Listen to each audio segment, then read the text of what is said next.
The word today is triche, or tricher, T-R-I-C-H-E-R. That's the verb to cheat.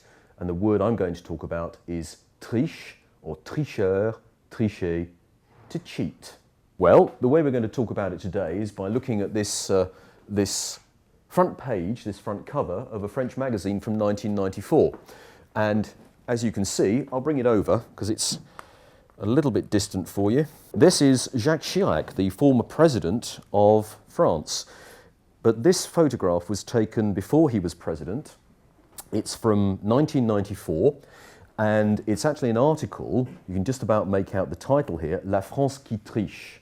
And that means, literally, the France that cheats, or cheating France. And it was a whole article inside this this magazine, Le Nouvel Observateur. You can just about make out the title, although it's faded quite badly, where it talked about the various different ways in which the French cheat on their wives or on their husbands. They cheat the taxman. That's the national sport in France, not paying your taxes. So a whole article on how the French cheat. But on the front cover, they decided to put this photograph of Jacques Chirac. As I say, it's before he's president of France. Before he was president of France, he was mayor of Paris. And this photograph comes from a visit that he made to down into the Paris metro. And of course, Chirac wanted to show that he was young and enthusiastic and energetic. And so to prove that, he did what young folk do when they don't want to pay for their ticket. That's to jump over the barrier. So here he is jumping over. This is what the French would call a portillon, and you can just about make out the electric barrier that normally, once you've put your ticket into the machine, you walk through because the machine lets you and you pick up your ticket on the other side. Jacques Chirac, to prove that he was young and enthusiastic, jumped over the barrier, and that gets used as the front cover of the magazine. The problem is that Jacques Chirac, when he saw this, or the problem was in 1994, the mayor of Paris, who was planning to run for the presidency, when he saw this front cover, he was so outraged that he had it pulled.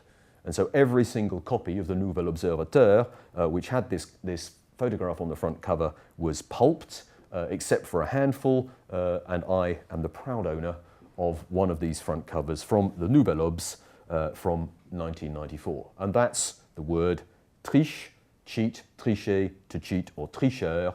That the suggestion, of course, for Jacques Chirac, it was impossible, the idea that he was actually a cheat. It was a bit unfair, wasn't it? I mean, they were taking it out of context. Yes. But the second thing is, how did he get it pulled? How much power has the man got that he was able to say, pulp those magazines? Well, you must realise that in France the laws of libel and slander are extremely powerful, and there is also in France a thing that they call droit de l'image. So a photograph of you actually have rights over that photograph. So if somebody wanted to use a photograph of you that was complimentary, you probably wouldn't mind it being used. But if a photograph is being used in a different kind of context, then you can object to it being used. And you could see that Jacques Chirac would argue, had this ever gone as far as a judge, he would have argued that this was presenting him in a negative light, that therefore it is an act of what the French call diffamation, of defamation, and that it was not good for his image. So, and of course the irony of that is that he did this to try and improve his image. It gets used it gets flipped round, and it's bad for his image. And so all of the copies of the magazine had to be pulped. The obvious question now is, can we make this YouTube video? Sorry, how do you mean? Oh, you mean? Because we're using the image. Oh no,